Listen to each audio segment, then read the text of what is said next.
Welcome back to the Banack Industries YouTube channel. Now in today's video we're going to be working on our 2021 Maverick. This is a Sport XMR 1000. We've had this on the channel now for a few months.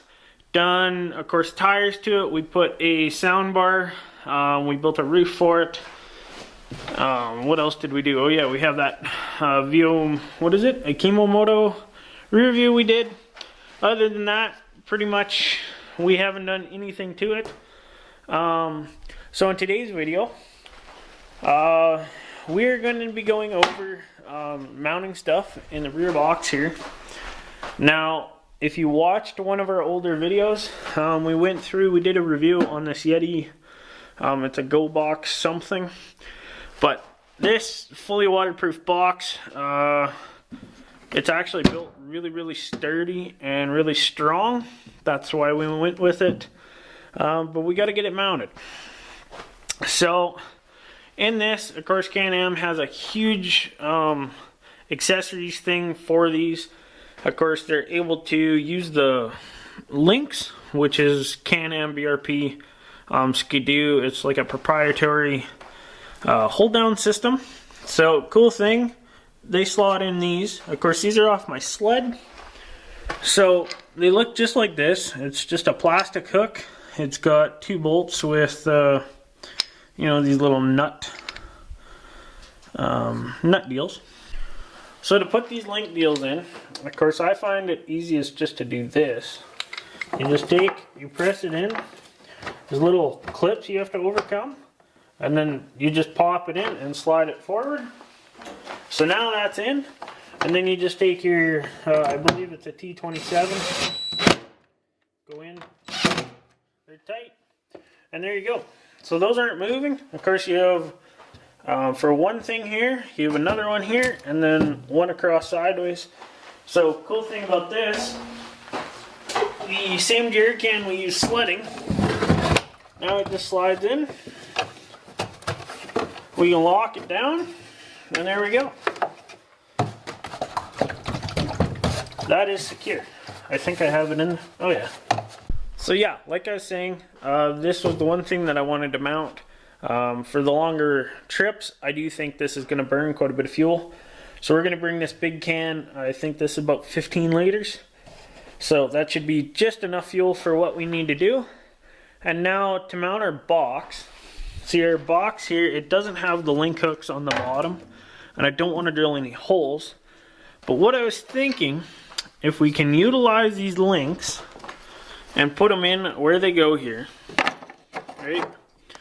If I can do that, now I might be able to take and just use straps on these.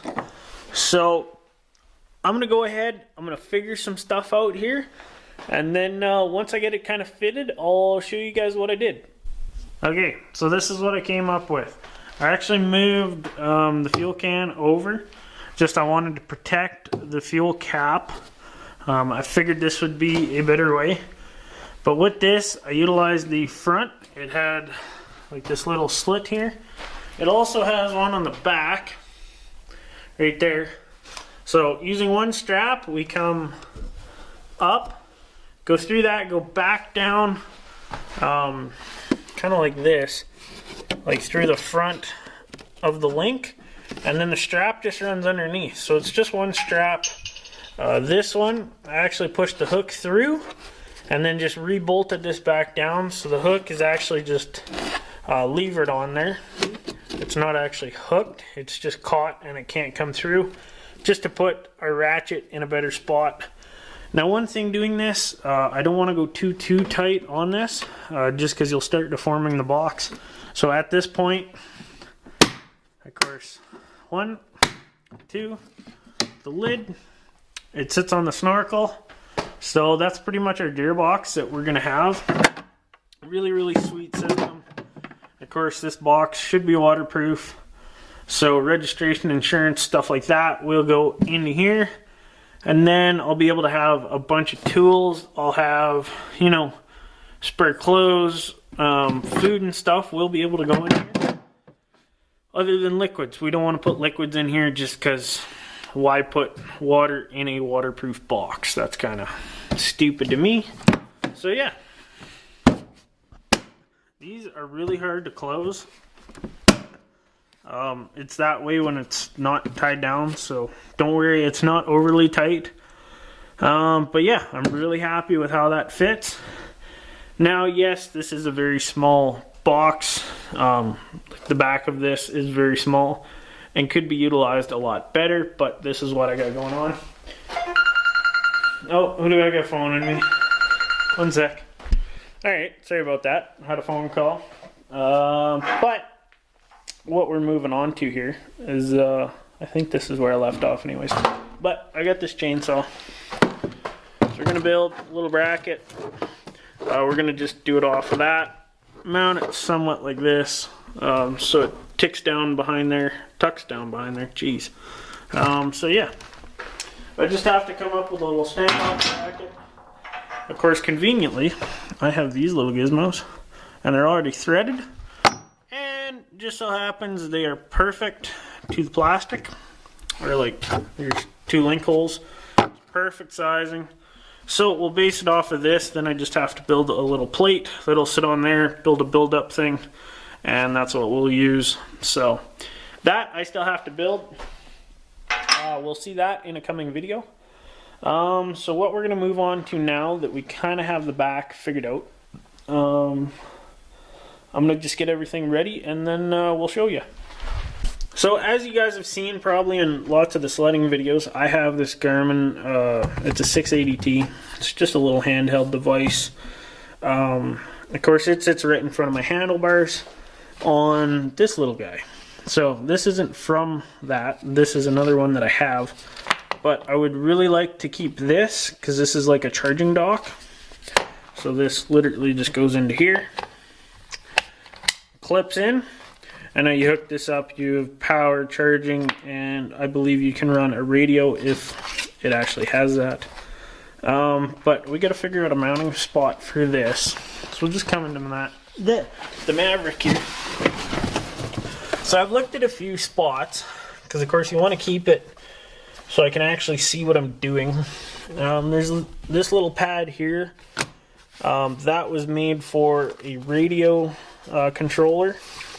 So I thought about putting it here, but it's really down low. It's hard to see while you're driving. Or that's what I've came up with anyways. So I thought about mounting it up here and having it right so I can see it while I'm driving over there. You know, there's a few spots I could put it there, but that's kind of hard to see. So I might try and figure something out. Even like there wouldn't be too bad. So this is another thing I've already looked at this a bunch, but I have to look at it again, figure out a spot. Kind of once I decide, I'll catch back up with you guys. I'll show you what I did, if I build a standoff bracket or whatever, and then we'll go from there. So yeah, just hang tight. All right, so what I found, pretty much where we're gonna mount this is we're gonna mount it right here. It'll give us a good vision, a good view, all that stuff. So right now I'm just going ahead, I'm trying to build the mount. So if you look in here, there's one bolt hole. Of course I removed that screw. So what I'm doing with this thing is we're gonna be mounting it to this. This is, I don't know, I think it's 1/16 of an inch flat bar that I have, 2 inches wide, as you guys can tell there. So I had this Princess Auto tag. I've kind of used this to get my just the depth and everything that I need to figure out. So once I've figured this, of course it'll be a little bit longer, but our bolt hole is going to be pretty much dead center. Just one bolt hole for now. I'm going to mount it so it's close enough that this will actually kind of support itself. Just something I would like to do anyways. We'll see if that ends up working out, but I'm going to go ahead. I'm going to cut this. Of course, this is kind of where that angle starts. So we'll cut it flat here. I'll cut it up to here, and then I'll just have to grind this stuff flat. And then I'll drill the hole, and then I'll figure out where I need to cut the top, all that stuff. So I'm going to go up. I'm gonna cut this, I'm gonna grind this all, and then once I'm done, I'll show you guys kind of what it looks like, and we'll get our final cuts done. We'll paint this up, we'll pretty much be done, other than we have to wire it. Alright, so catching you guys up to speed here, this is what our bracket has turned into. I already have the wires ran, all that good jazz. So as you can see, I put a big hole here. So that's drilled out to 5/8. Of course, our other holes are drilled out to 3/16. Now let me show you why. So I'm going to try and do this one-handed. Might actually be kind of hard.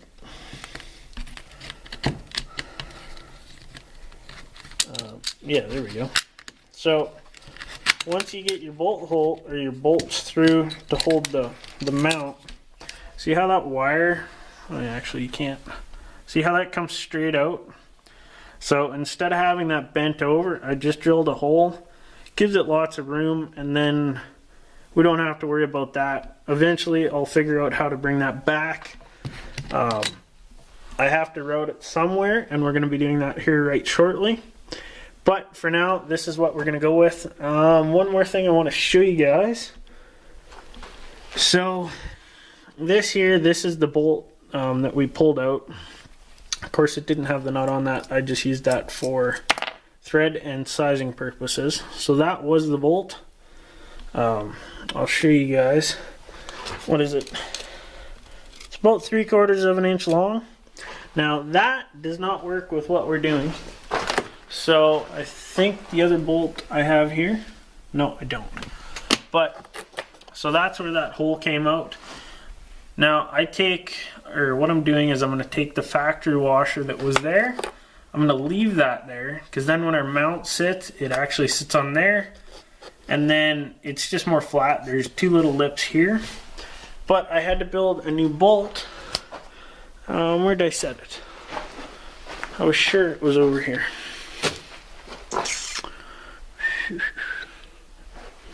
Where'd it go, guys? Right here. So I took a bolt. It's the same size. Conveniently, I had these scratcher hangers just in my box of goodies. So I took that and I cut this bolt down. But if you guys are needing to know, it's basically 1.25 inches is what this bolt is now. So this bolt goes in through here, and that's what holds it down. Now this will be kind of a multi-process just to put it in. I'm gonna have to mount the bracket, get the bracket mounted, and then I'm gonna have to mount this to the bracket, just the way the bolts are working. So don't worry, this is not finished. I'm gonna go through, I'm gonna sand that, I'm gonna paint this black. That won't be in this video, but probably I'll end up showing you guys in the future. But let's get this mounted. We'll throw it in the machine, and then we'll figure out how we're gonna run the wiring and all that good stuff. So here's our mount done. If you guys were wondering how sturdy it is, what I ended up doing is you want to mount this so it's touching right here. So instead of just having the one bolt, like that bolt holds a bracket, but all the weight now is supported by this little pocket here. So I can grab that and really, oh, I moved it there a little bit, but that's really sturdy. Now you just take your GPS, and there you go. It's clipped in right there. I'm actually really happy kind of how that turned out. It would be nice if it was a little, you know, turned, but for right now I think this will work just fine. So next what we have to do, we have to run these wires. So what I'm thinking, because we're going to tie into the 12 volt, just using this plug, is I'm going to just run it straight back. I'm going to notch out right under where this plug goes, and we're going to drop it in right there. Alright, we're coming to the end here. So we'll just pop this out. It's got 2 little prongs on the side. And then it's just got a 2-pin, like a 2 flat bar connector on the back here. I just tied my power and my ground into power and ground. And then yeah, we'll just cut our little slit here. for the cord, and then basically just send this thing back in. All right, here we go. This thing's done. Really, that's all that you can see is just the cord there. Of course, I left a little bit of slack, so that's good. But here's the really nice thing. So the reason I like these mounts is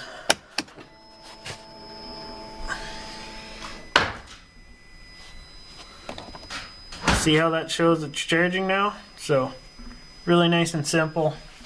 And then as soon as you turn it off, it's done charging. Of course, it'll shut off, so you just have to do that. But that's pretty much all we have for today on this video. We got some other stuff that I want to do, but stay tuned to the channel and you'll see that coming up soon.